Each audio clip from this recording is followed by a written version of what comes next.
안녕하세요. 이투스 선수입니다. 오늘은 2026학년도 5월 학력평가 사회문화 전문항 해설 바로 한번 들어가 볼 거예요.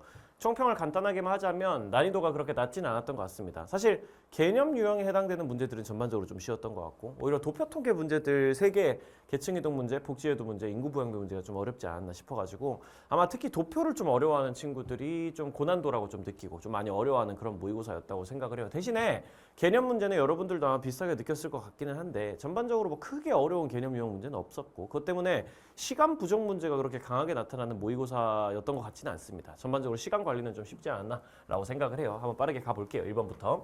미출진 기억에서 리을과 같은 현상의 일반적인 특징에 대한 설명을 옳은 것은 파인애플은 몸 안에 독성 성분을 없애거나 완화하는 작용을 하는 비타민C가 많이 들어있어서 이런 작용을 하는 건 비타민C잖아. 여기 작용하는데 인간의 의지가 들어갈 수는 없으니까 자연현상이라고 잡아주는 게 맞겠고 니은 고기에 갈아 넣어서 육질을 연하게 하는데 활용되기도 한다. 누가? 파인애플이 고기에 갈아 넣어가지고 육질을 연하게 하는데 활용되기도 한다. 근데 그걸 활용하는 주체는 누구지 결국은? 인간이잖아. 인간이 파인애플을 고기에 갈아 넣어서 육질을 연하게 하는데 활용하는 주체이기 때문에 여기에는 인간의 의도가 개입돼 있다라고 생각을 하시는 게 맞겠고 파인애플을 먹을 때 입안에 통증이 발생하는 이유 역시 브로멜린이 입안의 혀와 점막에 있는 피부 단백질을 분해하는 거. 여긴 인간의 의지가 개입될 수가 없죠. 자연현상. 리을, 왜냐하면 파인애플 통조림을 제조할 때 높은 온도와 압력으로 살균 처리를 하는데 그 인간의 의지를 가지고 균을 제거하기 위해 가지고 하는 거죠. 사회현상. 이렇게 잡아주면 자사 이렇게 됩니다. 1번 자연현상은 당위 법칙이 아니라 사실 법칙과 존재 법칙을 따른다라고 표현하니까 탈락이고요. 2번 사회현상은 필연성의 원리가 아니라 개연성의 원리가 적용된다고 하기 때문에 탈락이고요. 3번 기억과 같은 자연현상과 달리 리을과 같은 사회현상은 뭘 가치적이다. 가치 함축적이기 때문에 탈락이고요. 4번 디귿과 같은 현상과 달리 자연현상과 달리 사회현상은 인과관계가 불분명하다. 이게 정답이죠. 사회현상은 자연현상에 비해서 인과관계가 좀 불분명하고 인과관계를 찾아내기가 좀 어렵고 불명확하고 예외가 많기 때문에 그런 특징들만 기억하고 있으면 크게 어렵지 않게 문제를 풀 수 있다. 5번 리을과 같은 현상과 달리 사회현상과 달리 디귿과 같은 자연현상은 보편성과 특수성이 공존한다. 보편성이랑 특수성이 같이 있는 건 사회현상이기 때문에 위치 바꿔주셔야 되거나 아니면 보편성만 있다라고 바꿔주든가 둘 중에 하나는 해줘야 되겠죠. 자연현상에는 보편성만 있기 때문에 정답은 4번으로 넘어갈 수 있겠습니다. 2번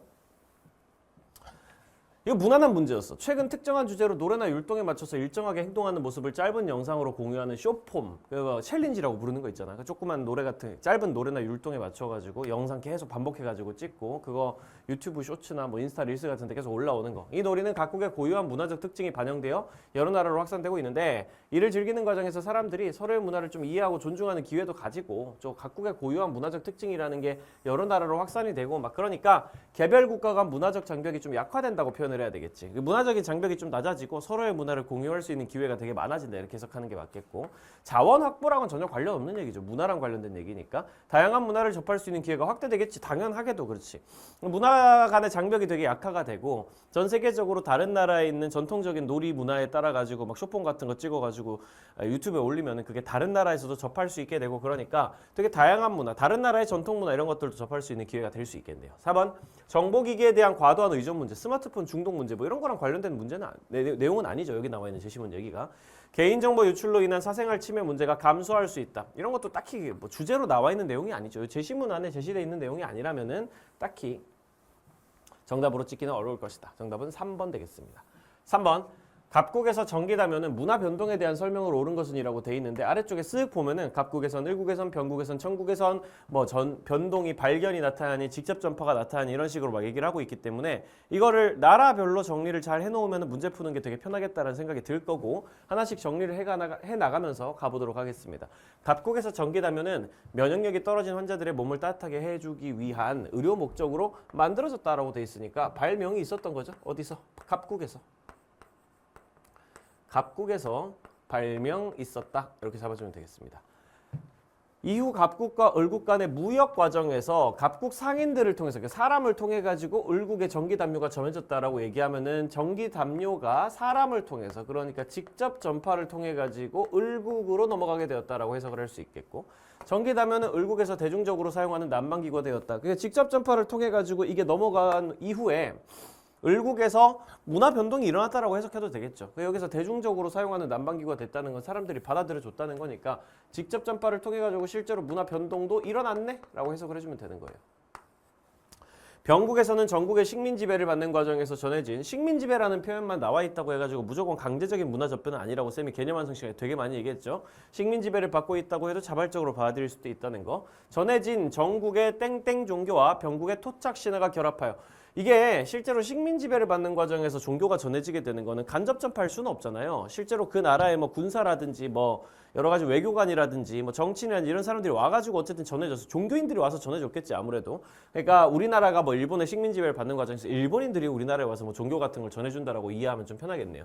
어쨌든 전국의 식민 지배를 받는 과정에서 병국에 전해진 게 땡땡 종교란 말이에요. 그러니까 직접 전파로 땡땡 종교가 병국으로 전해졌다라고 해석을 해도 괜찮을 거고, 그리고 그 전해진 종교에 병국의 토착 신화가 결합한다고요. 외부에서 넘어온 종교에 원래 있었던 병국의 전통적인 신화가 결합을 한다고. 그래서 다이아몬드 종교라는 새로운 종교가 만들어졌으니까 이거 직접 전파된 땡땡 종교와 원래 있던 게 융합을 해가지고 병국에서 새로운 종교가 만들어졌다라고 해석을 해주시면 되겠죠. 이후 다이아몬드 종교는 병국에 거주했던 전국 사람들을 통해 또 사람들을 통해 가지고 전국으로까지 가네. 그러니까 직접 전파로 이 문화 요소가 전국까지 건너간 거야. 그래서 이 전국에서 종교 중 하나로 자리 잡는다 이런 얘기가 나와 있잖아. 이러면 병존이지, 그치? 전국에 원래 있었던 종교가 있고 외부에서 넘어온 다이아몬드 종교가 있고 이게 공존한다라고 지금 얘기를 하고 있는 거니까 문화 병존이 전국에서 나타나고 있다까지도 해석을 해줄 수가 있겠네요. 이렇게 1번 각국에서는 발견에 의한 문화 변동 그런 건 없었고요. 발명에 의한 문화 변동이 있었다면 있다고 할 수 있겠죠. 발견은 없었습니다. 발명만 있었고요. 새롭게 창조한 거. 2번 울국에서는 직접 전파에 의한 문화 변동이 나타났다. 여기 적혀있죠. 그대로 직접 전파에 의한 문화 변동이 있었다. 2번 정답이고요. 바로 3번 병국에서는 간접 전파에 의한 문화 변동. 간접 전파 같은 거 있었던 적 없습니다. 여기 지금 제시문에 간접 전파는 한 번도 안 나와 있고요. 뭐 매개체를 통해 전달된 건 없고.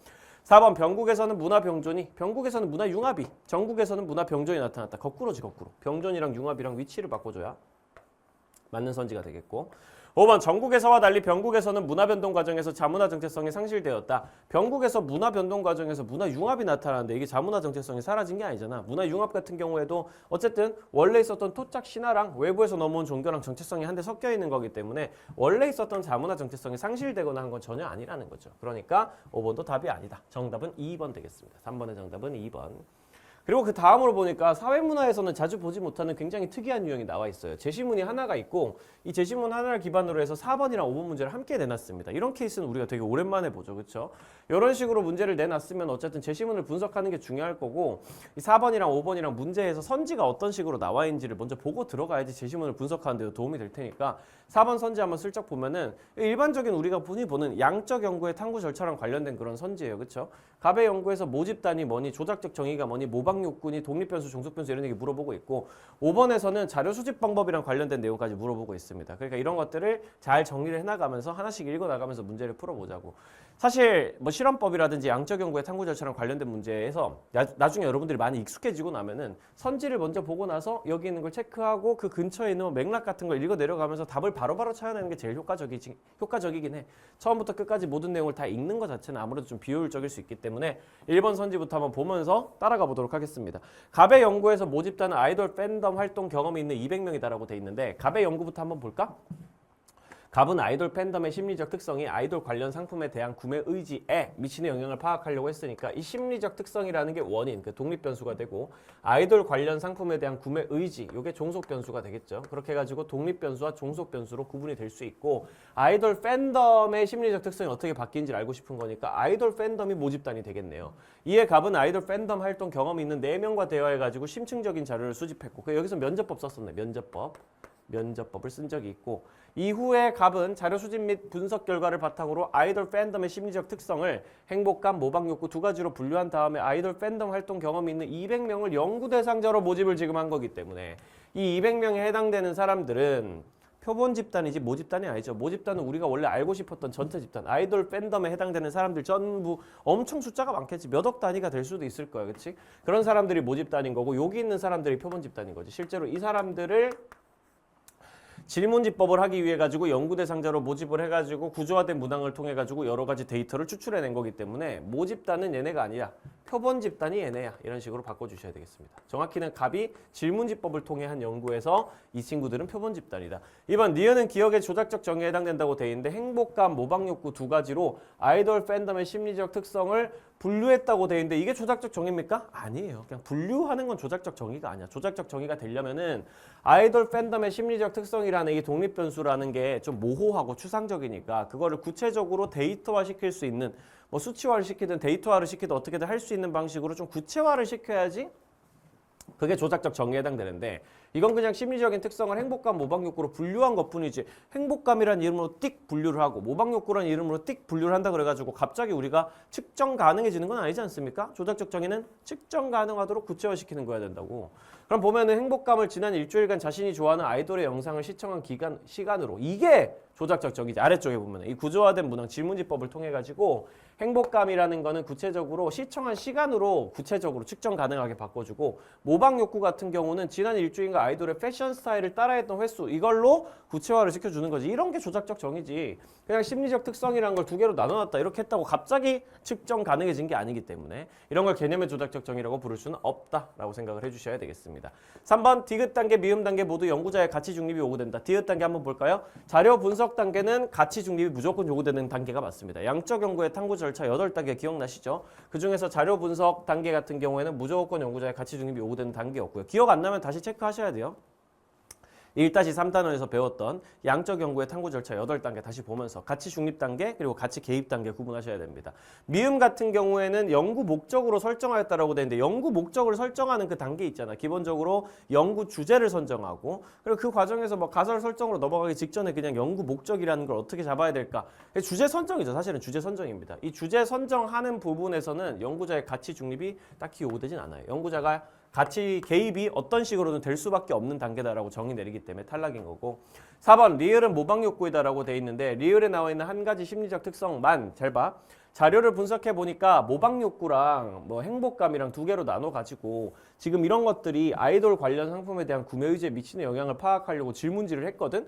그랬더니 두 가지 심리적 특성 중에 한 가지만 아이돌 관련 상품에 대한 구매 의지와 유의미한 정의 관계가 나타났다고. 그러니까 딱 하나만 행복감이든 아니면 모방욕구든 둘 중에 하나만 이 행복감이 올라가면은 구매 의지가 올라간다. 혹은 모방 욕구가 올라가면 구매 의지가 올라간다. 둘 중에 하나만 결과로 지금 나오게 된 거라고. 딱 하나만 이 심리적 특성이 올라가니까 구매 의지도 올라간다. 이런 식으로 얘기를 할 수 있는 거라고. 다른 한 가지 심리적 특성은 유의미한 정해관계가 안 나타났다. 그러니까 예를 들면 뭐 그게 행복감이었다고 치면 행복감이 올라가든 말든 구매 의지는 그대로다. 아니면 이상한 방향으로 움직인다. 이런 식으로 얘기를 하고 있는 거죠. 그러니까 이걸 감안하시고 이걸 찾아내셔야 되겠습니다. 지금부터 아래쪽에 있는 내용을 보고. 이에 을이라는 사람이 이렇게 얘기해. 갑의 연구에서 다른 한 가지 심리적 특성이 유의미한 정해관계가 왜 나타나지 않았는지 밝히는 것을 연구 목적으로 설정을 했단 말이에요. 그러니까 이 사람은 유의미한 특성이 안 나타난 다른 한 가지 심리적 특성을 가지고 연구하고 있는 사람이라고 생각을 해주시면 되겠죠. 그럼 한번 찾아봅시다. 미디어 관련 연구기관이 발행한 아이돌 팬덤의 유형에 관한 보고서를 분석해보니까 갑의 연구에서 팬덤의 유형을 구체화시켜야 되는데 팬덤의 유형을 활동기간과 활동 참여도를 기준으로 지속형, 활동형으로 분류해보니까 을은 갑의 연구에 참여했던 대상자들의 동의를 구한 후 갑의 연구에서 행복감 정도가 높게 나타난 것으로 판명된 100명을 대상으로 아이돌 관련 상품에 대한 구매 의지와 아이돌 팬덤의 유형에 따라 가지고 설문조사를 실시해 보니까 아이돌 팬덤의 유형 중에 지속형보다 활동형이 아이돌 관련 상품에 대한 구매 의지가 유의미하게 높게 나타나서 가설을 수용해서 결과를 한번 보세요. 아이돌 팬덤 활동을 하며 느끼는 행복감이 높더라도 팬덤의 유형에 따라서 아이돌 관련 상품에 대한 구매 의지에는 차이가 있을 수 있다. 다른 말로 얘기하면은 행복감이 높고 낮고보다 더 중요한 거는 결국은 팬덤의 유형이란 말이야. 그러니까 행복감이라는 거 그 자체가 구매 의지에 직접적인 영향을 미치는 건 아니다라고 해석이 될 수가 있는 거지. 행복감이 높아도 의지가 떨어질 수도 있고 행복감이 높아도 의지가 올라갈 수도 있고 그러면 행복감 그 자체가 직접적인 영향을 미치지 못한다는 뜻이잖아. 그러니까 여기 나와 있었던 유의미한 정해관계가 안 나타나는 건 행복감이었던 거고 여기 나와 있는 리을에 해당되는 실제로 유의미한 정해관계가 나타난 건 행복감이 아니니까 모방욕구겠지 라고 해서 정답 4번으로 잡을 수 있는 겁니다. 5번 을의 연구에서 비읍은 독립변수, 시옷은 종속변수다라고 지금 돼 있는데 을의 연구에서 비읍이 독립변수가 맞나? 비읍에 나와 있는 아이돌 관련 상품에 대한 구매 의지와 시옷 아이돌 팬덤의 유형 이렇게 지금 나와 있는데 이거 결과 보면 나와 있죠. 아이돌 팬덤을 하며 느끼는 행복감이 높더라도 유형에 따라 가지고 유형이라는 게 독립 변수가 되는 거지. 구매 의지라는 게 종속 변수가 되는 거. 유형에 따라 가지고 구매 의지가 차이가 난다라고 얘기를 하고 있으니까 비읍에 나와 있는 구매 의지는 종속 변수, 시옷에 나와 있는 거는 독립 변수 이렇게 되는 겁니다. 그러니까 비읍이랑 시옷이랑 위치를 바꿔 주셔야 된다는 거. 그렇게 해서 정답 4번으로 찾아낼 수가 있다라는 거. 그리고 5번입니다. 사실 여기서 우리 중간에 하다가 좀 관뒀었는데 여기서 이제 면접법 사용한 걸로 나왔었잖아요. 그리고 아래쪽에 보면은 200명을 연구 대상자로 모집해서 구조화된 문항으로 측정을 했단 말이야. 여기 나와 있는 건 질문지법이라고 보셔야 되는 거겠죠. 뭐 실험을 한 건 아니잖아. 뭐 아이돌 팬덤의 심리적 특성을 조작하거나 그런 건 아니니까 실험법은 아니고 그냥 질문지법으로 물어본 거겠죠. 구조화된 문항을 통해서 측정을 했다라고 그냥 돼 있으니까. 을 같은 경우에는 여기 을이랑 갑이랑 사용한 자료 수집법을 찾아야 되는 거기 때문에 을 같은 경우에는 찾아보면은 미디어 관련 연구기관이 발행한 아이돌 팬덤의 유형에 관한 보고서를 분석을 했단 말이에요. 이거 문헌연구법이죠. 그리고 을은 아이돌 팬덤의 유형을 활동기간과 활동 참여도를 가지고 나눠 놓은 다음에 동의를 받은 다음에 100명을 대상으로 해가지고 설문조사를 실시했으니까 여기도 질문지법 활용했습니다. 그러니까 갑은 면접법이랑 질문지법, 을은 문헌연구법이랑 질문지법 활용했다라고 얘기를 할 수가 있겠죠. 1번 갑이 사용한 자료 수집 방법들은 모두 질적 자료를 수집할 때 주로 활용된다. 질문지법은 질적 자료를 수집할 때 주로 활용되는 게 아니지. 면접법은 맞는데 질문지법은 아니다. 2번 을이 사용한 자료 수집 방법들은 모두 연구자와 연구 대상자 간의 언어적 상호작용이 필수적이다. 질문지법이나 면접법은 연구자와 연구 대상자 간의 언어적 상호작용이 필수적인 거 맞지만 문헌연구법은 아니란 말이야. 문헌연구법은 이 문헌에서 관찰하고 있는 연구 대상자들을 내가 문헌을 보면서 확인을 하는 거기 때문에 내가 이 사람이랑 직접 소통을 할 필요는 없단 말이야. 문헌을 그냥 보면 된단 말이지. 그러니까 문헌연구법이 탈락이라서 탈락입니다. 3번 갑과 달리 을은 연구자와 연구 대상자 간의 정서적 교감 형성을 중시하는 자료 수집 방법을 사용하였다. 연구자와 연구 대상자 간의 언어적 정서적 교감 형성, 정서적으로 유대감 같은 게 만들어지는 걸 중시하는 건 질적 연구에서 주로 많이 사용하는 면접법에 해당되는 특징이란 말이지. 그럼 면접법에 해당되는 특징에 해당되는 내용을 적어놨으니까 갑과 달리 을은이 아니라 을과 달리 갑이 이런 자료 수집법을 사용하고 있다고 해주셔야 되겠죠. 4번 을과 달리 갑은 기존의 연구 동향이나 성과를 파악하는 데 적합한 건 문헌연구법이잖아. 근데 이건 을이 사용하는 거잖아. 갑과 달리 을은이라고 바꿔주셔야 되는 거고. 하나씩 적어주면은 뭐 그래요. 질적 여기는 뭐 연구자와 연구 대상자 간의 언어적 상호작용이 필수적인 거, 질문지법, 면접법인 거고. 연구자와 연구 대상자 간의 정서적 교감 형성 같은 경우에는 사실 면접법이 주로 많이 나오는 표현이고 참여관찰법도 해당이 된다면 될 수 있습니다. 여기는 문헌연구법이고. 표준화된 도구로 대량의 자료를 획득하기 용이한 건 질문지법이지. 이건 질문지법의 완전 고유 표현이죠. 표준화된 도구라는 표현 자체는 사실 실험법이나 질문지법이나 다 쓸 수 있는 표현이긴 한데 표준화된 방법, 구조화된 방법 이런 뜻이니까 대량의 자료를 획득하기 용이하다 그러면 질문지법에 보통 많이 쓰이는 표현이란 말이야. 갑을은 모두 질문지법을 사용했다라고 얘기하면 정답은 5번 이렇게 마무리를 해줄 수가 있겠습니다. 다음 6번. 사실 앞부분에 있었던 4번, 5번이 그나마 좀 난이도가 좀 있고 개념 문제들 중에는 뒤쪽에 있는 5번이나 6번부터 시작해가지고 뒤쪽에 있는 개념 문제들이 그렇게 난이도가 높은 편은 아니었어요. 그렇죠? 한번 가보죠. A, B의 일반적인 특징에 대한 설명을 옳은 것은 A, B는 각각 관료제, 탈관료제 중 하나다. 태스크포스랑 특정 프로그램을 위해 임시로 구성되는 유연한 조직. 유연한 조직이란 표현 나오면 벌써 탈관료제 냄새가 팍팍 나지. 구성원의 자율성과 창의성을 중시하는 게 뭐라고? A라고. A는 탈관료제는 끝났죠? 탈관료제 특징 딱 적어놨으니까 정보와 지식의 중요성이 증대되고 사회 환경이 급속하게 변화하는 정보화 시대에 B가 가진 한계를 극복하기 위해서 등장했다. 관료제가 가진 한계를 극복하기 위해서 탈관료제가 등장한 거니까. 현대사회 조직들은 정해진 규칙에 따라 업무를 처리하고 조직 내의 지위와 권한과 책임에 따라 위계 서열화가 돼 있는 수직적이고 권위적인 관료제 얘기 다시 한번 나왔고요.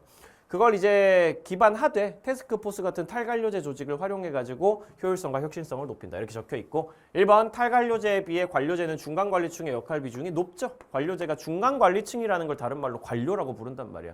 관료제에서 관료의 비중이 높다. 이렇게 얘기하면 당연히 맞는 말이고 2번 탈관료제에 비해 관료제는 상향식 의사결정 방식이 지배적이다. 상향이 아니라 하향이겠지. 관료제 같은 경우에는 위에서 아래로 내리 찍는 권위적이고 중앙 집권적인 의사결정이 이루어지기 때문에 하향식 의사결정이 지배적이고 3번 관료제에 비해 탈관료제는 목적 전치 현상이 나타날 가능성이 높다. 목적 전치 현상 이런 건 관료제의 대표적인 한계예요. 그러니까 탈관료제에 비해서 관료제에서 목적 전치 현상이나 인간 소외 현상 같은 게 나타날 가능성이 높다고 보셔야 되고 4번 관료제에 비해 탈관료제는 업무 체계의 표준화와 세분화 정도가 높다. 업무 체계를 완전 표준화시키고 세분화시키고 분업의 세분화, 전문화 이런 표현들은 관료제의 특징이기 때문에 탈관료제에 비해 관료제가 가진 특징이라고 보셔야 되는 거고 5번 A는 탈관료제는 성과에 따른 보상 맞죠? 성과나 능력에 따른 보상을 탈관료제가 하고 관료제는 연공서열에 따라 짬밥에 따라 보상하는 걸 중시하는 게 맞으니까 정답 5번으로 마무리해 줄 수가 있고요. 7번 개인과 사회의 관점 개인과 사회의 관계를 바라보는 관점이라고 얘기하면 뭐가 나옵니까? 명목론, 실제론 나온다고 항상 외우고 계셔야 되고 개인은 주체적이고 능동적인 존재입니다. 명목론이죠. 그렇죠? 사회는 그냥 개인들의 속성이 반영된 집합체다. 이런 거 명목론이 맨날 하는 얘기고 사회는 고유한 성격을 가진 독립적인 실체야. 사회는 실제로 존재해. 실제론에 해당되고 개인은 사회에서 구조화된 행동, 사회가 명령하는 행동을 꼭두각시처럼 하는 게 개인이야. 이렇게 얘기하는 거 사회 구조를 더 강조하는 실제론에 해당되죠. 명실입니다. 명목론은 개인이 사회 속에서만 존재 의미를 가진다고 본다. 아니요. 실제론이 그런 식으로 얘기합니다. 개인은 사회 속에서만 존재 의미를 가지고 사회 밖에선 큰 의미가 없어. 이런 식으로 얘기하는 건 사회 구조를 중시하는 실제론의 입장이고 니은 명목론의 관점은 개인이 옳다고 믿기에 사회 규범이 존재한다고 본다. 명목론 같은 경우에는 개인을 중시한다고. 개인의 생각, 개인의 주관, 개인들이 그렇게 믿어줘야지 사회 구조라는 것도 있을 수 있는 거야. 이렇게 얘기하는 게 명목론의 관점이 맞고 디귿 실제로는 사회가 구성원들에게 외제성을 갖는다고 본다. 구성원들에게 외제성을 갖는단 말이 어려운 얘기가 아니라 구성원들 밖에 실제로 존재하고 있는 실체다 이 얘기를 하는 게 실제론의 입장이 맞기 때문에 디귿 선지 맞는 거고 리얼 실제로는 사회가 개인의 이익 실현을 위한 수단에 불과하다고 본다. 실제론 입장에서 사회는 개인의 이익 실현을 위한 수단에 불과하다. 이런 건 이제 명목론이 하는 얘기고요. 명목론이 하는 얘기. 사회는 그냥 개인의 이익 실현을 위한 수단일 뿐이야 라고 얘기하면서 사회를 살짝 내리깔고 개인들의 주체성을 강조하고 이런 걸 전형적으로 반영하는 이론이 사회계약설이란 말이에요. 개인들이 국가가 없는 상태에서 살다 보니까 살기가 좀 힘들어가지고 나의 생명과 재산이나 자유나 이런 거를 보존받기 위해서 국가를 만들었다. 국가는 도구다. 이런 식으로 얘기하는 건 명목론의 관점이기 때문에 정답은 3번 니은 디귿으로 마무리 지어줄 수가 있겠습니다. 8번 자, 문화 이해 태도 하면 뭐가 나와? 이것도 외우고 계셔야 되는 거예요. 문화 이해 태도란 표현 딱 나오는 순간 바로 나와야 되는 거. 자문화 중심주의, 문화 사대주의, 문화 상대주의 이렇게 세 개가 있다라고 기억을 하고 들어가셔야 됩니다. 제목 기억하시고요. 갑이랑 을이랑 어떤 입장인지 먼저 찾아봅시다. 땡땡국에서는 생선을 익히지 않고 흰 쌀밥 위에 올려 먹는 음식을 즐긴다는데 음식을 익혀 먹는 우리나라의 조리 방식에 비하면 너무 미개해. 다른 나라가 미개해. 우리나라가 졸라 우월하고 이렇게 얘기하면은 자문화 중심주의란 말이지. 땡땡국에서 그렇게 음식을 먹는 것은 가공되지 않은 재료 본연의 맛을 중시하는 가치관가. 그들의 가치관이 있어. 그리고 환경적 조건이 있는 거잖아. 그래서 그냥 그렇게 하는 거야. 모든 문화는 평등하고 그들의 이유가 있어가지고 그냥 그런 문화가 생긴 건데 그거 인정해야지. 이런 배경을 바탕으로 땡땡국의 문화를 그들의 입장에서 이해를 좀 해야지. 이러면은 상대주의죠. 1번 자문화 중심주의는 국수주의로 변질될 수 있다는 비판을 받는다. 1번 바로 정답. 국수주의나 제국주의로 변질될 수 있는 게 자문화 중심주의의 기본적인 한계이기 때문에 제국주의나 국수주의로 갈 수 있다라는 거 정도는 항상 외워두셔야 되고 2번 의뢰 상대주의는 문화의 다양성을 저해하는 게 아니죠. 상대주의는 문화의 다양성을 오히려 증진시켜주죠. 모든 문화가 다 고유한 가치가 있고 평등하다고 얘기하는 입장이니까. 3번 자문화 중심주의와 달리 상대주의는 타문화와 마찰을 일으킬 수 있다는 비판을 받는다. 자문화 중심주의가 타문화와 마찰을 더 많이 일으키지. 우리가 짱이고 니네는 다 열등해. 이런 식으로 얘기하는 갑의 태도가 훨씬 더 타문화와 마찰을 일으킬 수 있다는 비판을 받겠지. 4번 상대주의와 달리 자문화 중심주의는 자문화의 정체성을 상실하는 게 아니지. 자문화 중심주의는 우리 짱이야. 국뽕 약간 이런 느낌이기 때문에 자문화 정체성을 상실하는 거랑은 전혀 상관이 없죠. 오히려 자문화 정체성을 굉장히 강력하게 만들고 우리 문화의 주체성을 높이고 우리 문화를 공유하는 사람들 사이에 어떤 일체감을 더 강하게 만들고 이런 속성이 오히려 있습니다. 5번 가벌의 태도는 모두 특정 문화를 기준으로 타 문화를 평가한다. 그건 자문화 중심주의만 해당되고요. 문화 절대주의에 해당되는 건 자문화 중심주의랑 사대주의. 특정 문화를 기준으로 우리 문화를 기준으로 하면 자문화 중심주의, 쟤네 문화를 기준으로 하면 문화 사대주의인데 어쨌든 거기에 해당되는 건 문화 절대주의고 자문화 중심주의만 해당되고 상대주의는 특정 문화를 기준으로 문화를 평가할 수 없다는 입장. 모든 문화가 다 고유한 가치가 있다는 입장이기 때문에 정답 1번으로 크게 어렵지 않게 정답 찾아냈습니다. 9번 문제도 별로 안 어려워요. 일탈이론이랑 관련된 문제인데 금방금방 찾아낼 수 있습니다. 그죠? 낙인이론, 뒤르켐의 아노미론, 차교론, 그냥 머튼의 아노미론만 빠져있고 가보면은 금방 찾을 수 있지. 공개 채팅방을 통해 교류하는 청소년들이 증가해서 일부 청소년들은 지들도 모르게 일탈자들과 긴밀하게 교류하면서 범죄 방식과 법 위반에 대한 우호적 태도 이런 걸 습득한다고. 다른 말로 사회화하고 학습한다고 이러면 차교론이지.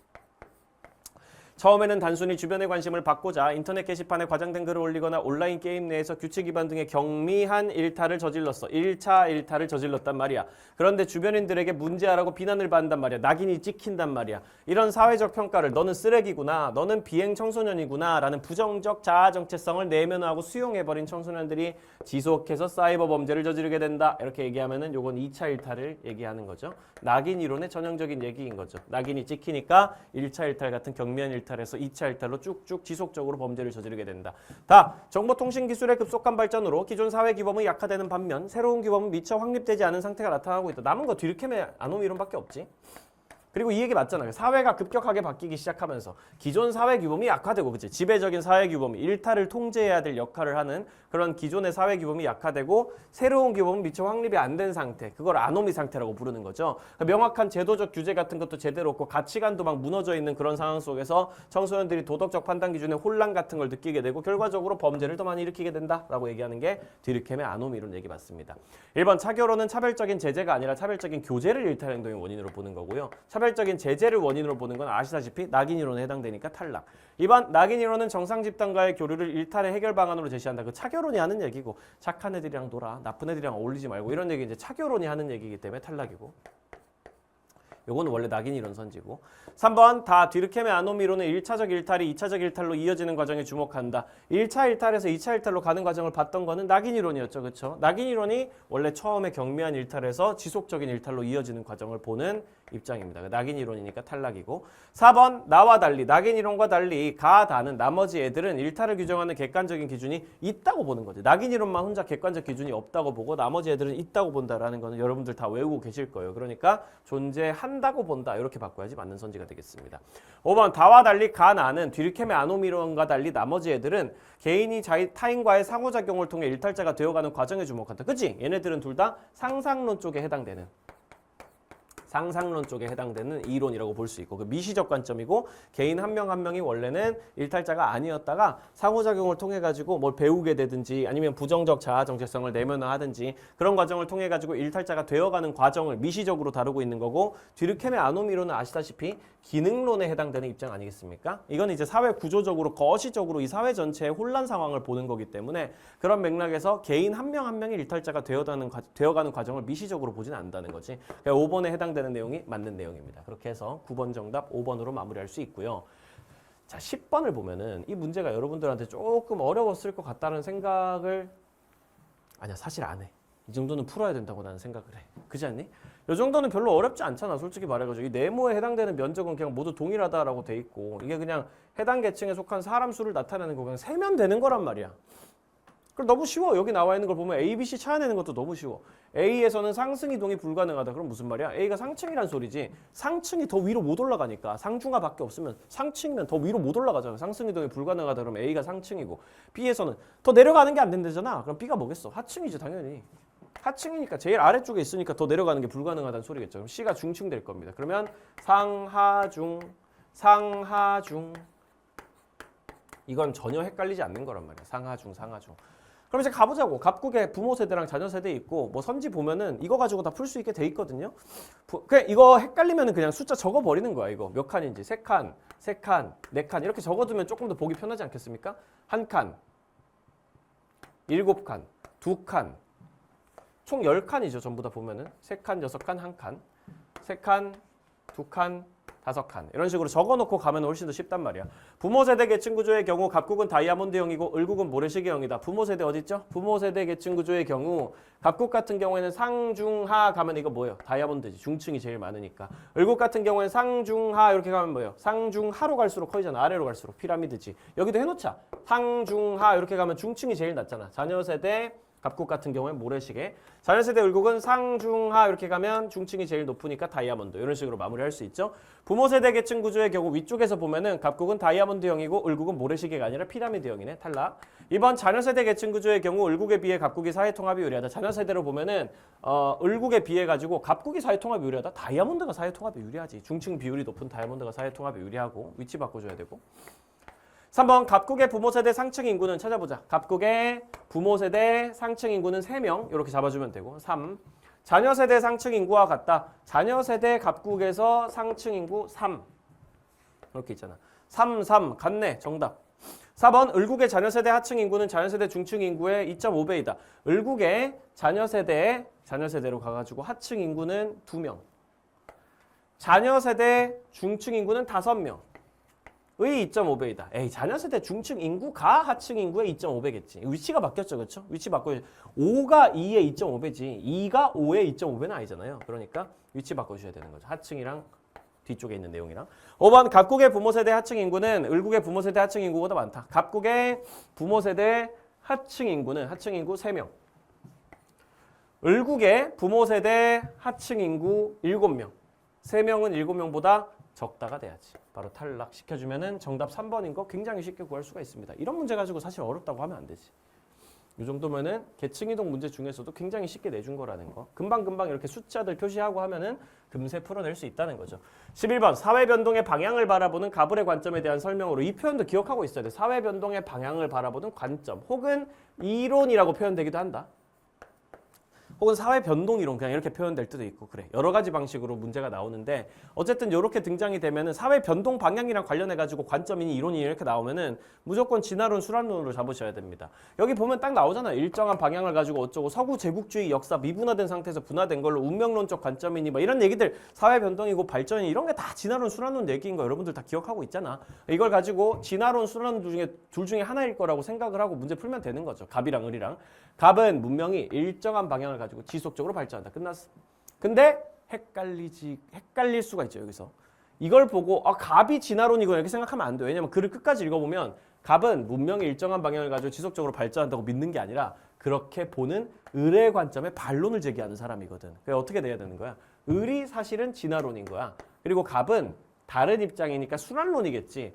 갑은 진화론이 아니라 순환론이라서 유기체가 발생하고 성장하고 사라지고 이런 거 있잖아. 유기체의 일생을 보는 게 순환론이잖아. 원래 생성, 성장, 발전, 소멸 이런 과정을 거치는 것처럼 개별 문명도 태동해서 성장하고 쇠락하고 몰락하는 그런 것까지 얘기하는 그런 일정한 주기 얘기를 하는 거는 순환론에 해당이 된단 말이에요. 그러니까 갑이 순환론이고 을이 진화론인 거지. 이런 식으로.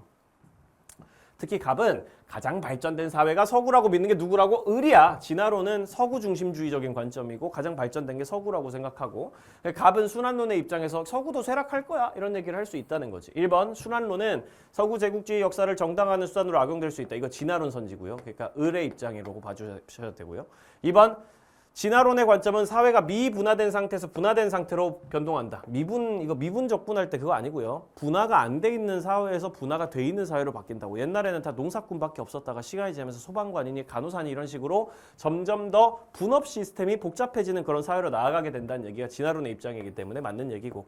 3번 갑은 순환론과 달리 을의 진화론은 운명론적 관점에서 사회변동을 설명한다. 순환론이 운명론이지. 운명론, 숙명론 이런 건 기본적으로 순환론의 입장이잖아. 그러니까 갑이랑 을이랑 위치 바꿔주셔야 되겠고 4번 을의 관점과 달리 진화론과 달리 갑의 순환론은 사회변동이고 발전이다. 이건 진화론 관점이고 5번 순환론에 비해 진화론은 사회변동 방향을 예측하여 대응하기 어렵다고 본다. 예측 대응이 어려운 건 순환론의 특징이기 때문에 이것도 위치 바꿔주셔야 되겠습니다. 예측하기 어려워, 미래에 대응하기 어려워 이런 거 순환론이 가지는 운명론, 숙명론적인 사고 때문에 나타나는 한계이기 때문에 정답 2번에 해당이 됩니다.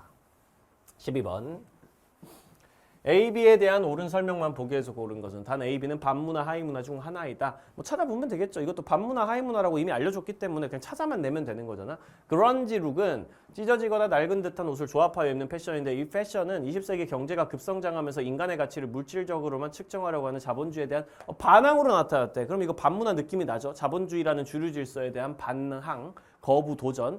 이 패션은 특정 집단에서 기존 주류 문화에 저항하는 자신들의 정체성을 표현하는 수단으로 사용되면 A가 반문화지. 그러니까 반문화로서 성격을 보였는데 그러나 최근에는 반문화로서의 성격은 약해지고 낡아 보이는 것을 새로운 감성으로 여기고 이를 통해 개성을 자유롭게 표현하려는 젊은 세대에게 새로운 패션 장르, 젊은 세대 사이에서 유행하는 그런 패션 장르로 자리 잡아서 이젠 반문화가 아닌 그냥 하위 문화로서의 성격을 보이며 소비되고 있다라고 해석하면 되겠죠. A는 반문화, B는 하위문화이기 때문에 위치 바꿔야 되고요. 니은 주류 문화는 반문화와 하위 문화의 총합이 아니다. 이것도 진짜 많이 나오는 선지잖아. 그냥 반문화, 하위 문화 대충 섞는다고 주류 문화가 되는 게 아니고 주류 문화는 대다수가 즐기는 문화고 하위 문화는 일부 특정 집단이 즐기는 문화고 그 안에 또 반문화도 있는 거고 그런 거기 때문에 바로 탈락이고요. 디귿 A, B는 모두 전체 사회의 문화 다양성을 제공한다. 둘 다 하위 문화, 어쨌든 반문화도 하위 문화의 한 종류잖아 결국은. 그러니까 전체 사회의 문화 다양성을 제공하는 게 원래 하위 문화의 특징이라서 참고로 주류 문화는 아닙니다. 주류 문화는 다 같이 즐기는 문화잖아. 다양성이랑 관련이 없고 하위 문화들이 특정 집단들이 서로 다르게 공유하는 문화라서 그 자체로 문화 다양성을 끌어올려주는 효과를 가지고 있다라고 기억해 주시면 되고 우리나라에서 지역별로 쓰는 사투리는 비의 사례이다. 하위 문화의 사례다. 당연하지. 지역 문화라고 부르는 하위 문화죠. 답은 디귿 리을로 쉽게 나오겠어요. 정답 5번이었습니다. 13번 이것도 쉬워. 사회문화 현상을 바라보는 관점이야. 그럼 뭐지? 기능론, 갈등론, 상상론이야. 찾으면 돼 빠르게. 대화가 시작될 때 사람들은 인사말, 표정, 몸짓과 같은 신호를 서로 교환하는 과정을 통해 서로를 대화 상대로 인정한다는 의미를 개인들 한 명 한 명이 부여한다. 구조보다는 사람들의 상호작용 과정에서 사람들이 어떤 의미를 부여하는지 그런 얘기를 좀 미시적으로 보고 있네. 사람들은 이렇게 시작된 대화의 과정에서 상대방 표정, 말투 보면서 대화 분위기를 파악하고 그에 맞춰 자신의 태도를 바꿔가기도 하고 개인 한 명 한 명이 그런 태도를 가지고 대화를 하고 맥락이 형성되고 대화가 이어지고 미시적인 상호작용 이런 과정들을 분석하려고 노력하는 거 상상론의 입장이죠. 사회가 유기체와 유사한 특성을 지니고 있다. 사회 유기체설 기능론 얘기니까 탈락이고요. 사회가 스스로 균형을 유지하려는 속성 다른 말로 항상성이라 그러죠. 기능론이 항상 쓰는 표현이고요. 외워주셔야 됩니다.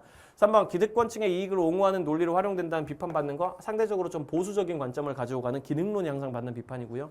사회 현상을 갈등과 대립의 측면에서만 파악한다. 이거 갈등론 특징이고요.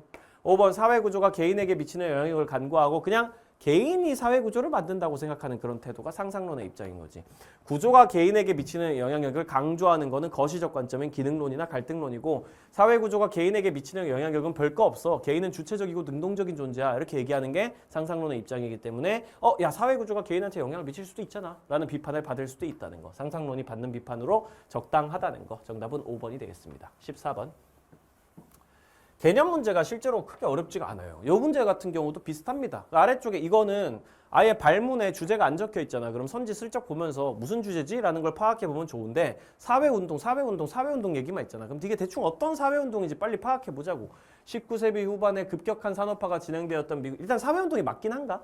노동자들이 열악한 노동 조건의 개선이라는 걸 요구하는 뚜렷한 목적을 가지고 노동자 단체라는 일종의 공식 조직도 만들어가지고 꾸준히 지속적으로 목소리까지 냈다. 이 정도면 사회운동의 특징들을 웬만한 거 다 만족시켰다고 볼 수 있죠.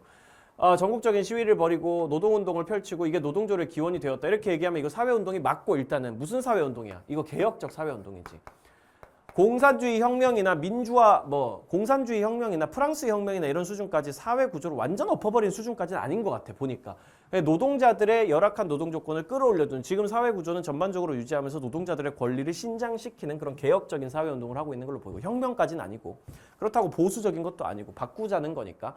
1894년 갑오개혁 이후 신분제는 제도적으로 철폐됐지만 백정들에 대한 사회적 차별이 남아있어서 백정들을 천하다고 여기고 어울리는 거 꺼려고 그래가지고 백정들에 대한 차별과 편견을 없애고 이 뚜렷한 목적이 있죠. 그런 사람들과 함께 형평사라는 단체도 만들어가지고 형평운동이란 걸 벌였다. 이렇게 얘기하면은 이것도 뭐 딱히 사회운동에 어긋나는 특징 같은 게 나와 있지 않고 오히려 조직을 만들어서 뚜렷한 목적을 가지고 지속적으로 활동해 나가는 것처럼 보이는 모습이니까 이것도 사회운동이 맞고 이것도 혁명까지는 아니죠. 사회구조를 완전 엎어버리는 수준까지는 아니니까 뭐 자본주의에서 공산주의로 아니면 왕정체제에서 민주주의로 이런 수준까지 가는 건 아니기 때문에 이것도 개혁 정도로 봐주는 게 맞겠네요. 1번.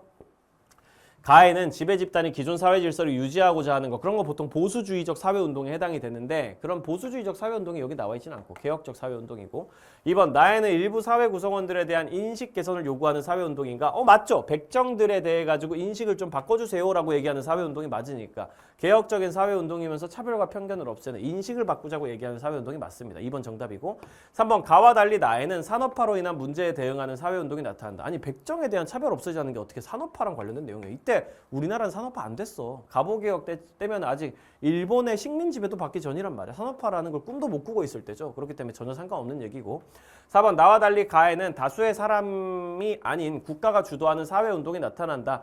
가해 국가가 주도하는 게 나타나냐? 아니 노동자 단체를 만들어서 노동자들이 지금 진행하고 있는 건데 딱히 뭐 국가가 주도하는 사회운동 이런 건 없죠. 5번 가나에는 모두 사회 변화에 저항하고 과거 질서로 회귀하는 거 뭐야? 복고 반동 운동인데 둘 다 복고 반동 운동은 아니죠. 둘 다 개혁적 사회 운동에 해당되지 뒤로 돌아가자 이렇게 얘기하는 사회 운동은 아니기 때문에 5번도 정답이 되지는 못한다라는 거. 정답은 2번으로 이것도 크게 어렵지 않게 마무리할 수가 있겠습니다. 네, 바로 15번 넘어가 봅니다. 다음 자료에 대한 옳은 분석만을 보기 위해서 고른 것은 65세 이상 노인 중에 소득 인정액이 일정 수준 이하인 사람에게 선별적으로 돈을 준다라고 얘기하면 공공부조죠. 그 가 쪽에다가 공공부조 바로 적어주고요.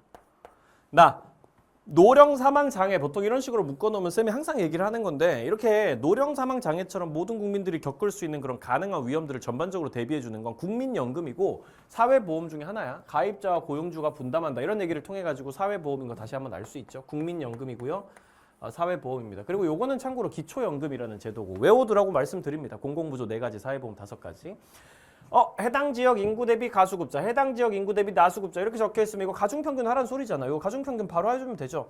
해당 지역 A 지역 인구분의 나수급자, B 지역 인구분의 나수급자, 전체 인구 중에 나수급자 이렇게 돼 있으니까 거리 구해가지고 바로 인구가 어느 쪽이 많은지 확인할 수 있습니다. 거리 구하면 여기는 8이고 여기는 12니까 3대 2만큼 B 지역 쪽에 가까운 거잖아. 그러면은 B 지역이 A 지역보다 인구가 3대 2만큼 많다는 소리구나 라고 마무리 해주면 되겠고 전체는 500명이고 여기 200명, 300명, 500명 이렇게 잡아주면 되겠습니다.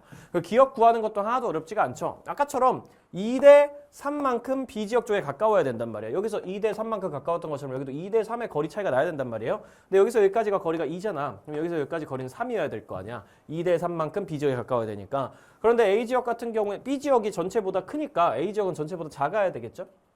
그러니까 기억은 15가 되는 걸로 확인을 할 수가 있다. 이런 식으로. 쌤이 지금 진행하고 있는 얘기가 무슨 말인지 잘 이해가 안 가면 반드시 킬 더 킬러라는 커리큘럼을 들어주셔야 됩니다. 가중평균에 해당되는 내용은 당연히 기본적으로 알고 계시고 이 정도로 빠르게 풀어낼 수 있어야 되는 거예요.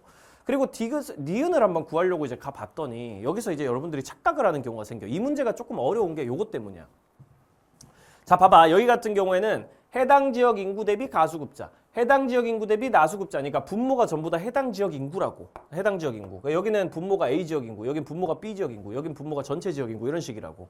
그러니까 우리가 지금 여기서 거리를 통해 가지고 구하는 건 항상 인구였던 거잖아요. 쌤이 가중평균의 원리 얘기할 때 뭐라 그러지? 항상 제일 중요한 건 분모라고 얘기했단 말이야. 여기서 거리 차이를 통해 가지고 뭐 2대 3만큼 가깝다가 3대 2다 이러면 항상 분모가 3대 2라고 생각을 해야 된단 말이지. 여기서 여기까지는 다 인구가 분모였으니까 인구가 3대 2만큼 이쪽에 더 많은 것이다. B 지역이 더 많은 것이다. 이런 식으로 해석을 할 수 있는데 여기로 가면은 분모가 바뀌어. 어떻게 돼? 해당 지역 나수급자 분의 중복수급자 이렇게 된단 말이야. 그러니까 여기는 15% 이거는 그냥 A 지역 인구분의 뭐 중복수급자 이런 게 아니야. 여기는 A 지역에서 나수급자 분의 A 지역에서 중복수급자. 여기는 B 지역에서 나수급자 분의 B 지역에서 중복수급자. 여기는 전체 지역의 나수급자 분의 전체 지역의 중복수급자. 이렇게 분모가 바뀌어버린단 말이야. 그럼 이거 가지고 하면 안 돼, 이거. 이거는 인구를 구해놓은 거지 나수급자를 구해놓은 게 아니거든. 나수급자는 지금 구할 수 있잖아요. 지금 구하면 되는 거죠. 여기 지금 200명 중에 15%니까 30명. 여기는 300명 중에 20%니까 60명. 500명 중에 18%니까 90명. 이런 식으로 다 구할 수 있죠. 여기도 120명. 여기 120명. 300명 중에 40%니까. 500명 중에 48%니까 240명. 이런 식으로 구할 수 있잖아요. 그러면은 우리가 구할 수 있는 게 우리가 지금 여기서 구해놓은 게 뭐야? 나수급자가 A 지역이나 B 지역이나 똑같잖아. 이러면 어떻게 돼? 여기에 해당되는 분모가 사실상 1대1인 거야. 1대1인 거야. 여기 있는 비율들의 분모가 나수급자가 1인 거야. 여기 같은 경우에는 인구가 3대 2만큼 이쪽에 더 많으니까 이쪽으로 더 쏠려가지고 이제 전체 비율이 나온 거잖아. 여기 같은 경우는 분모에 해당되는 게 인구가 아니라 나수급자이기 때문에 나수급자가 같으면은 얘랑 같은 거리가 나와야 된다고 전체 비율이랑. 그럼 가운데로 그냥 가는 거야. 그럼 니은은 10인 거지. 이거 쌤이 킬더킬러 커리큘럼에서요. 완전 똑같이 비슷하게 생긴 원리로 문제 풀어준 적이 기억이 납니다. 킬더킬러에서 쌤이 복지제도 관련된 문제, 4차례장 문제 중에서 딱 이런 원리를 다루는 적이 있었어요. 여기는 위에는 이제 인구를 가지고 그냥 가중평균 해야 되는데 분모가 인구라서 아래쪽으로 가면 뭐 특정 수급자라든지 뭐 이런 식으로 분모가 바뀌어버리면은 새로운 가중평균을 완전히 해야 된다. 이렇게. 항상 우리가 다루는 거는 분모야, 분모. 거리를 통해 가지고 뭘 구하니 많이 이런 거 항상 분모를 구하는 거라고. 여기는 분모가 인구니까 인구를 구한 거고 여기 같은 경우는 나수급자니까 나수급자를 가지고 분모로 다시 삼아 가지고 가중평균을 다시 해야 되는 거라고. 여기 1대1이니까 1대1이면 가운데로 와야 된다. 10 이런 식으로. 10이 아니죠. 20이죠. 뭐래? 이상한 소리 해놨네. 미안합니다. 여기서 4이면 20이니까 10이 아니라 20이 딱 되는 거죠. 그런 식으로 계산하는 방식으로 쌤이 킬더킬러에서 자체해석 문제 만들어가지고 풀어준 적이 있어서 완전 예측한 거에 가까운 그런 문제라고 생각해요. 킬더킬러 가지고 있는 친구를 들었던 친구들은 돌아가셔가지고 복지리도 아마 19번 문제였을 겁니다. 19번 문제 다시 한번 체크를 좀 해보시길 바랍니다. 이 정도는 킬더킬러 무난하게 따라온 친구들이라면 되게 쉽게 풀었을 거라고 쌤은 믿어요. 이 정도면은. 기억은 15고 니은은 20이다. 맞는 얘기인 거죠. 기억 맞고. 니은 금전적 지원을 원칙으로 하는 제도에 해당하는 수급자 수는 B지역이 A지역보다 많다라고 했는데 금전적 지원을 원칙으로 한다 이렇게 얘기를 하면은 가와 나의 합집합에 해당되는 거잖아. 그 둘 다 금전적 지원을 원칙으로 하니까 가와 나의 합집합을 물어보고 있는 거라고. 가든 나든 수급만 하면 된다. 말하자면은 벤 다이어그램에선 요거를 물어보고 있는 거라고. B지역이랑 A지역이랑 수급자 숫자를 지금 구해야 되는 상황인데 어차피 가수급자, 나수급자는 다 구해놨고요. 우리가 이제 구해야 되는 건 뭡니까? 중복수급자만 구하면 된단 말이야. 근데 중복수급자 여기 나와 있어. 나수급자 대비 중복수급자의 비율이 15%다. 이러면 어떻게 되는 거야? 나수급자가 실제로 120명이거든? 그중에 중복수급자 비율이 15%라고. 120명의 15% 구하면 되는 거라고. 120명의 15% 구해보세요. 계산해보세요. 120 곱하기 100분의 15 그냥 하면 된단 말이야. 그러면 12 곱하기 1.5 이렇게 계산하면 되거든? 그러면 18명 이렇게 나올 겁니다. 계산을 해보시면 돼요. 이거는. 여기 같은 경우에는 120명 중에 25%면 4분의 1이니까 120의 4분의 1이면은 30명 이렇게 실제 중복수급자 숫자가 나온단 말이야. 그럼 우리가 이 합집합 구할 때 어떻게 계산했었지? 항상 가 더하고 나 더하고 중복 빼주고 이런 식으로 했단 말이지. 그러면 수급자 숫자로 하면 돼. 두 개 더한 다음에 중복 빼주는 거지. 150에서 18 빼면 132겠네요. 그러면 A지역에서는 132명. B지역 같은 경우에는 180에서 30 빼가지고 150명 이런 식으로 실제 수급자 숫자가 나오겠습니다. 합집합에 해당되는 150명은 132명보다 많다. 정답. 디귿 상호부조의 원리가 적용되는 제도에 해당하는 수급자 수는 A지역이 B지역보다 많다. 상호부조의 원리가 적용되는 제도에 해당하는 수급자 수. 상호부조의 원리가 적용되는 것은 사회보험이기 때문에 나 제도에 해당하는 수급자 수는 A지역이랑 B지역이랑 같다가 되는 거죠. 120명, 120명으로. 리얼 선별적 복지 성격이 강한 제도, 가제도, E만이라고 돼 있다. E만 해당하는 수급자 수는 B지역의 A지역의 2배다. E만 해당하는 수급자 수 구할 때 우리 어떻게 해요? 원래 가수급자에다가 그냥 중복수급자 빼버리면 되는 거잖아. 우리 여기 중복수급자 다 구해놓은 거니까. 그러니까 가수급자에서 중복수급자 빼면 A지역에서는 12명, 30명에서 18명 빼서 여기 60명에서 30명 빼서 30명 이렇게 되는 건데 30이 12의 2배는 아니지. 그러니까 정답은 1번 기억 니은으로 결론이 난다. 이렇게 마무리할 수가 있겠습니다. 16번. 선지 먼저 체크해 보시면은 선지에 사회적 소수자 관련 내용인 걸 알 수 있거든요. 사회적 소수자 어쩌고 수적 열쇠로 인한 차별 어쩌고 사회적 소수자 우대 정책 어쩌고 이런 게 나와 있으니까 그걸 감안하시고 문제 보시면 되겠습니다. A 기억부터 보면은요. 기억은 수적 열쇠로 인해 차별을 받았다고 돼 있는데 A민족과 B민족으로만 구성된 각국에서 A민족 구성원이 전체 인구의 30%라고 지금 돼 있어. 그럼에도 불구하고 사회의 기득권을 가지고 있는 게 A민족이야. 그러니까 이 친구들이 주류 집단이 되는 거야. 말하자면은. 그리고 B민족은 오히려 70%를 차지하고 있는데도 불구하고 그러니까 다수임에도 불구하고 이 친구들이 사회적 소수자예요. 불이익을 받아왔다는 표현이 있으니까. 소수자는 실제로 숫자가 적다는 표현이 아니거든요. 엄밀히 말하면 숫자가 많아도 사회적 소수자가 될 수 있거든요. 권력의 열쇠 때문에 사회적 차별을 받는 그런 집단이 될 수 있단 말이지. 어쨌든 기억은 수적 열쇠로 차별받는 게 아니야. 수적 열쇠임에도 불구하고 주류 집단인 거지. 차별받는 애들이 아닌 거지. 2번 니은은 사회적 소수자 우대 정책으로 역차별을 받았다. 아니 니은이 사회적 소수자인데 어떻게 사회적 소수자 우대 정책으로 역차별을 받을 수가 있어. 역차별은 주류 집단이 받는 거니까 전혀 상관이 없는 내용일 수밖에 없습니다.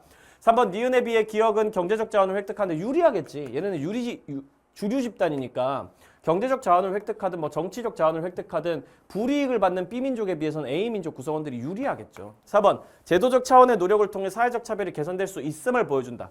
차별 문제를 개선하고자 대입 정책을 실시하니까 B민족 구성원의 대학 진학률이 사회적 소수자 집단의 대학 진학률이 꾸준히 상승해가지고 학력 수준이 향상되고 각국의 전문직 종사자 중에서도 B민족 구성원이 차지하는 비율이 증가하고 이러니까 아 차별이 좀 줄어들고 있구나라고 생각하면 되겠죠. 제도적 차원의 노력 정확히 말하면은 대입 정책 같은 거를 사회적 소수자에게 좀 우대를 해주는 방식을 통해 가지고 사회적 차별이 개선될 수 있다는 모습을 보여주고 있는 게 맞습니다.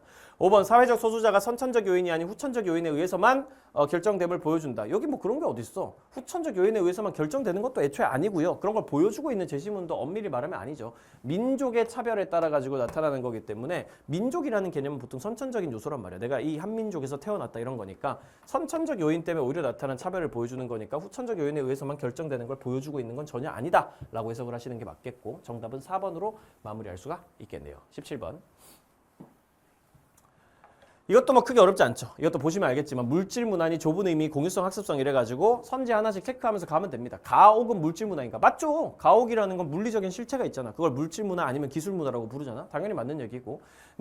니은에서 문화는 좁은 의미로 사용됐다. 좁은 의미가 되려면 뭐가 돼야 돼? 약간 세련됐다, 고급지다, 우월하다 이런 표현이 들어가 있어야, 그런 맥락이 이 단어 안에 들어가 있어야 좁은 의미의 문화라고 하는데, 좌식 문화, 그냥 앉아서 뭐 식사를 하거나 이런 문화가 보편화되어 있다라고 얘기하는데, 여기 뭐 우월하다 이런 표현이 들어가 있지 않지. 그냥 넓은 의미, 그냥 인간이 공유하는 생활 양식이다, 그냥 이렇게 표현을 하는 거지. 요거 가지고 우월하다, 세련됐다 이런 맥락에서 이 단어를 쓰고 있는 게 아니기 때문에 탈락이고.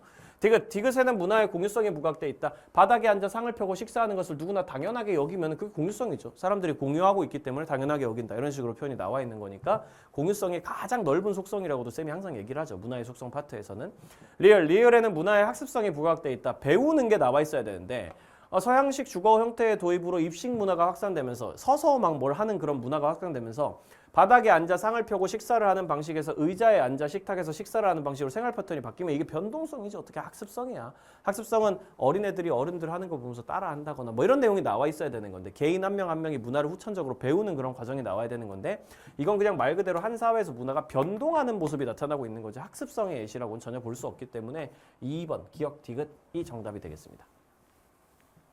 18번 다음 사례에서 도출할 수 있는 시사점으로 가장 적절한 것은, 최근 일부 콘텐츠 제작자들이 수익 창출 목적으로 온라인 동영상 플랫폼에 선정적이고 쾌락적인 내용을 담은 자극적인 콘텐츠를 다량으로 유포를 해요. 이런 콘텐츠에 자주 노출돼 일부 시청자들한테는 사고력이 막 저하되고요. 사회 문제가 되고요. 하지만 동영상 조회수를 높여야지 더 큰 수익을 얻을 수 있기 때문에 그 조회수를 빤다 막 이렇게 표현하는 거야. 자극적인 콘텐츠를 양산하고 있는 거죠.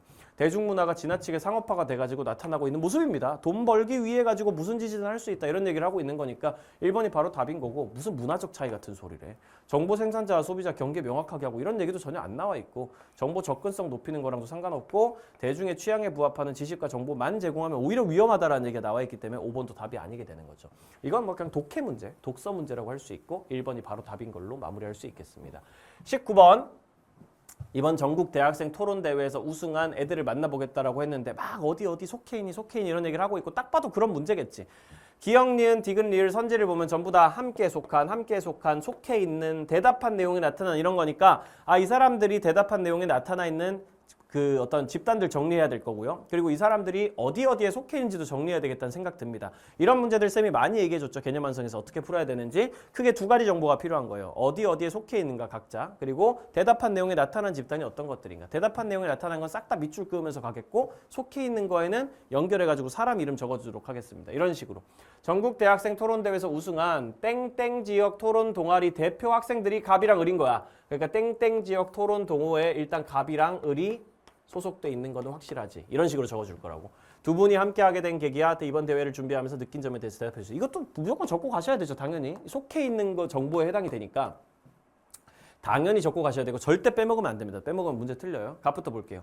저와 을은 다이아몬드 대학교에 재학 중. 그러니까 갑이랑 을이 둘 다 다이아몬드 대학교에 지금 재학 중이다라는 거 확인할 수 있고, 제가 땡땡 지역 토론 동호회를 처음 만들었고, 이 토론 동호회에 갑을이 소속돼 있다는 거 위에 이미 적어놨잖아. 그러니까 추가로 적지는 않을게. 이따가 뭐 속해 있는 거 볼 때 여기서 보면 되니까. 교내 사회탐구 동아리 회원으로 저와 함께 활동하고 있는 게 또 을이래. 그러니까 갑을이 교내 사회탐구 동아리에 둘 다 소속돼 있다는 거지. 뭐 그 외에 다른 집단은 안 나와 있고요.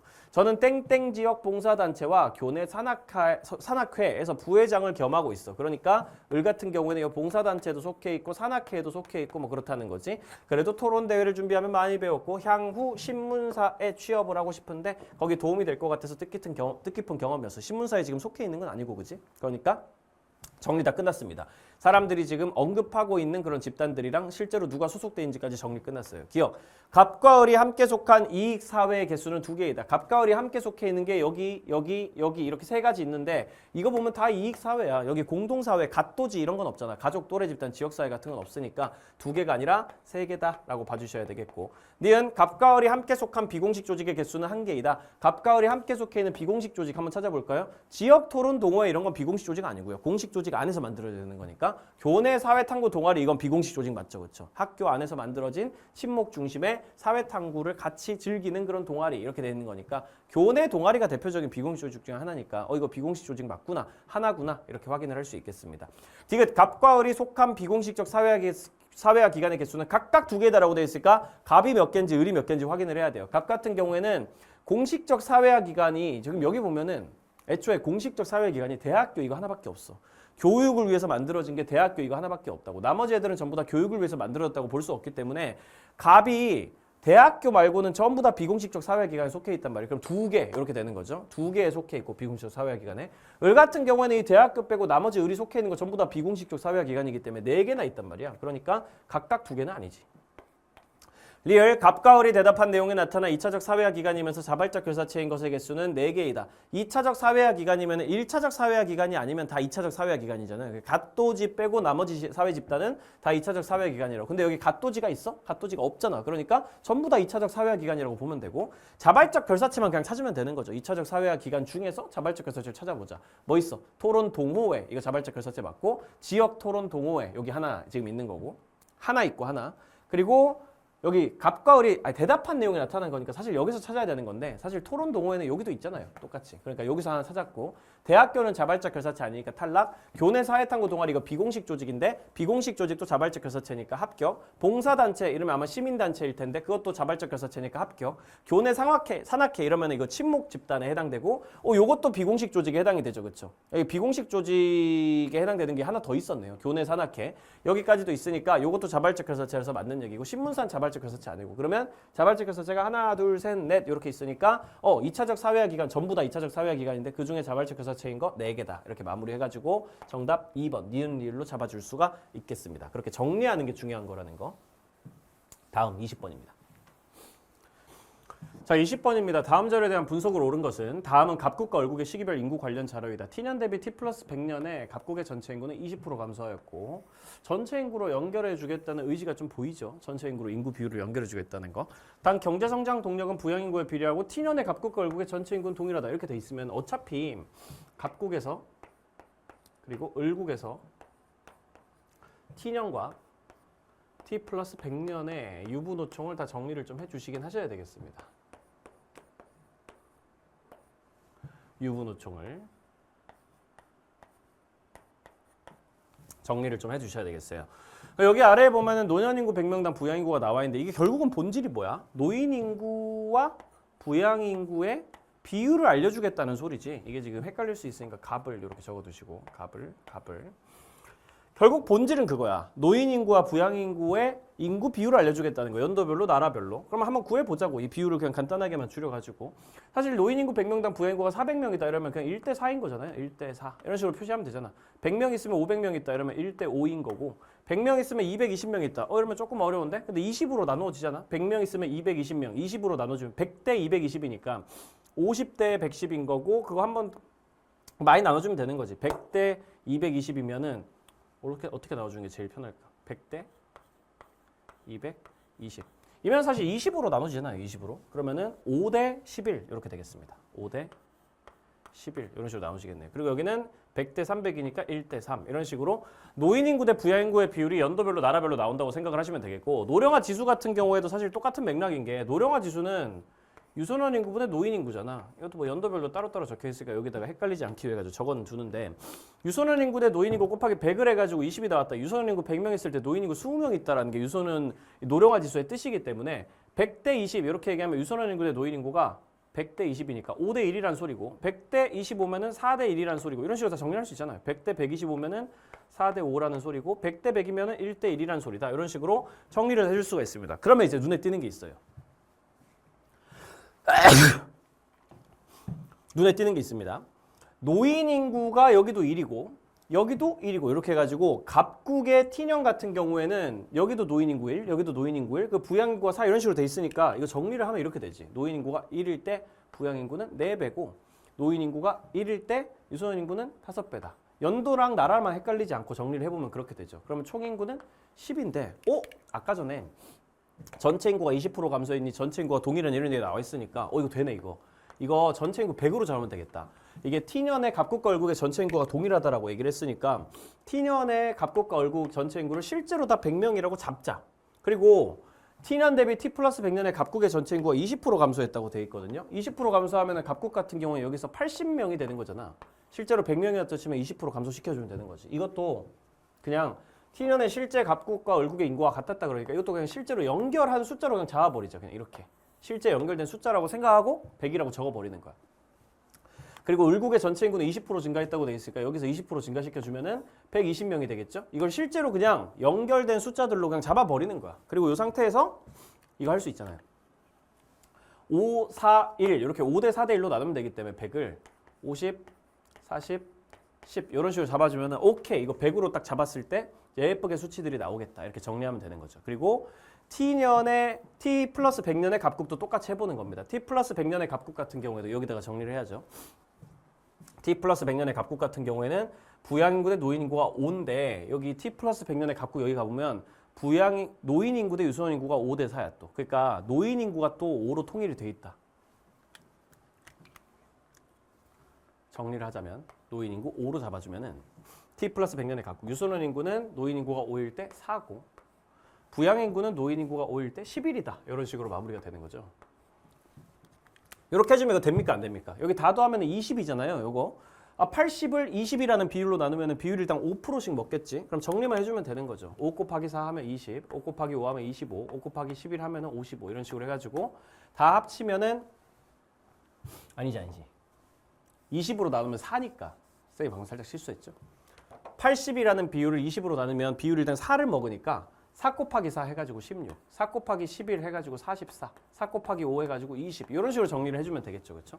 이렇게 해주면 합쳐가지고 80 나오게 비율도 예쁘게 나왔고 그리고 을국으로 넘어가가지고 을국의 T년 먼저 해봅시다. 노인인구 여기 을국의 T년 보시면은 여기도 노인인구 1 여기도 노인인구 1이잖아요. 비율을 그대로 가지고 오는 거죠. 노인인구를 1로 잡았을 때 유소년 인구는 노인인구의 4배고 T년의 노인인구 1로 잡았을 때 부양인구는 노인인구의 5배다. 이렇게 되는 거니까 이러면 또 똑같이 나오는 거지. 그치? 40, 50, 10으로 딱 잡으면 되겠구나. 이렇게 결론이 바로 나오고요. 그리고 T 플러스 100년만 마무리만 해주면 되는 거죠. T 플러스 100년 같은 경우에는 지금 보면 을국에서 노인인구와 유소년인구가 1대 1인 상황 노인인구를 1로 잡을 때 유소년인구도 1인데 여기 지금 노인인구 대비해서 부양인구는 3배다. 이렇게 지금 나와 있으니까 3배. 노인인구 대비 부양인구가 3배. 이렇게 잡아주면 연결이 다 돼 있죠. 그럼 120을 5로 나누면 얼마가 되냐? 24기 때문에 곱하기 1하면 24. 곱하기 3하면 72. 이런 식으로 마무리 해주시면은 전부 다 정리가 끝난 거죠. 이렇게 하면 이제 선지만 풀어내면 되는 거죠. 1번 T 플러스 100년의 노년인구는 갑국이 을국보다 많다. T 플러스 100년의 노년인구 갑국이 을국보다 적습니다. 탈락. 적다. 2번 T년 대비 T 플러스 100년의 노령화 지수 증가율은 갑국이 을국보다 작다라고 돼 있는데 노령화 지수가 갑국에서는 어떻게 변하지? 노령화 지수가 유소년 인구보다 노인 인구잖아. 50분의 10에서 16분의 20으로. 그럼 확실히 5분의 1에서 1보다 큰 값이 됐고요. 여기 같은 경우에는 40분의 10에서 유소년 인구보다 노인 인구 하면은 24분의 24니까 1로 이렇게 바뀐 거잖아. 그럼 여기는 확실히 4배가 증가한 거란 말이야. 근데 여기 같은 경우에는 5배 이상 증가했잖아. 1보다 커졌으니까 5배 이상 증가했다. 증가율은 갑국이 더 높다고 보는 게 맞겠죠. 노령화 지수 증가율은 갑국이 을국보다 크다라고 보는 게 맞다라는 거. 3번 갑국은 T년보다 T 플러스 100년의 경제성장 동력이 약화될 것이다. 경제성장 동력은 부양인구를 보고 판단한다고 얘기를 했거든. 부양인구에 비례한다.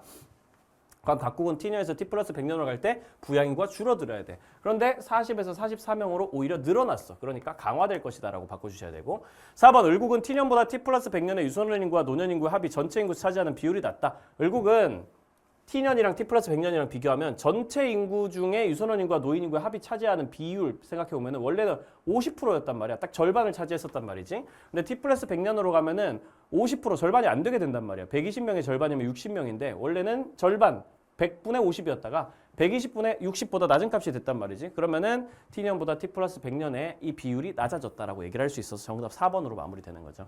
5번 T년과 T 플러스 100년을 비교했을 때 갑국과 달리 을국은 고령화 사회에서 초고령 사회로 변했다. 이 정도 외우고 있는 걸 추천. 여기 나와 있긴 하지만 고령화 사회는 7% 이상 14% 미만입니다. 전체 인구 중에 노인 인구의 비율이 7% 이상 14% 미만이면 고령화 사회가 되는 거고 그 T년에 보면은 갑국도 고령화 사회고 을국도 고령화 사회예요.